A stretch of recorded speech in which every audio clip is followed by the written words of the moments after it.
जम्लिङ चिसङको लागि केटाहरूले रेडी पार्दैछ यति त भन्नु परेन हैन गुरु गुरु के बोल्नु तपाईको बरु एकदमै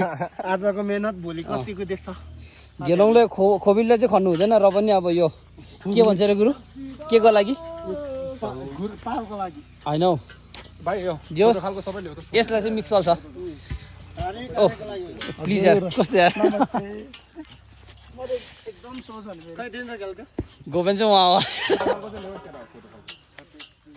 हात्तीबन सेबाचोङा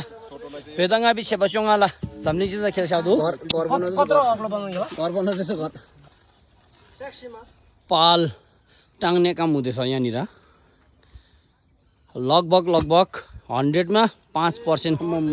आगो बालेर अब चाहिँ चुला तातिँदैछ आगो बालेर चुला तात्यो यहाँ साथीहरूले खदा बन्नु भएको गुरु ल यो खदा बन्नुहोस् आलु पाक्दैछ आलु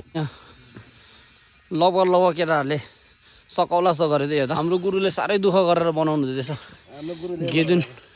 गेदुन योङ सेदु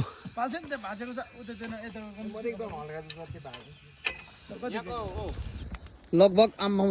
धेरै दुःख गरेर यो झिरिमिटी दौरा बाल्यो लगभग यहाँ केटाहरूले आम्मा राति हिँड्दो पनि काम गरेर सकायो काम चाहिँ सकायो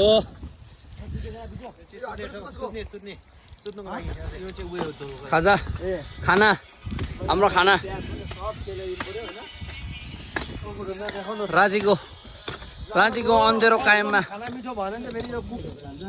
यो चाहिँ हात्तीवनमा रातिको दृश्य यहाँनिर आगो पुगेको छौँ आम्मा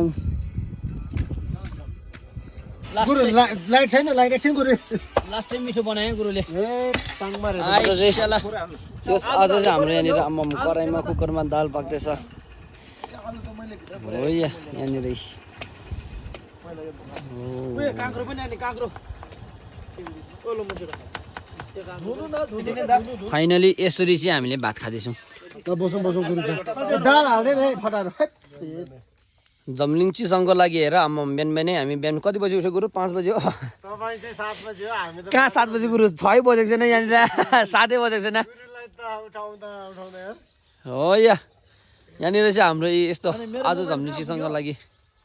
त्यहाँनिर खाजा बन्दैछ बिहानै पानी चुहेर यहाँनिर बनाउँदैछ केटाहरूले जोस् बाहिरले साङ खोज्नु गयो अब चाहिँ हाम्रो काम सकेर हामी यसरी आराम गरेर बस्नु भइरहेको छ गुरुहरू आमा लु हेरौँ गुरु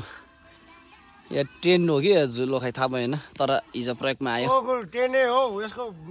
टोपी चाहिँ छैन माथिबाट चाहिँ दामी देख्दो रहेछ नि यस्तो गर्दा चाहिँ आइसाला हेर त हात्तीवनको नजर हात्तीवन चाहिँ किन राखेको गुरु यसको नाम अब यो ठाउँ यस्तो रमणीय ठाउँलाई चाहिँ हात्तीवन भनेर भन्नुको मेन कारण चाहिँ यहाँ हात्ती पाएर होइन अब यो ठाउँमा हात्ती पाउने अवस्था त छैन त्यही पनि यो जुन डाँडाको यो जङ्गलको जुन बनावट चाहिँ हात्तीको जस्तो भएको कारणले गर्दा हात्तीवन भनेको भन्ने भनाइहरू चाहिँ रहेको पाइन्छ हुन्छ धन्यवाद गुरु हात्ती पाएर चाहिँ होइन हुन्छ धन्यवाद गुरु धेरै भयो यार मिनेट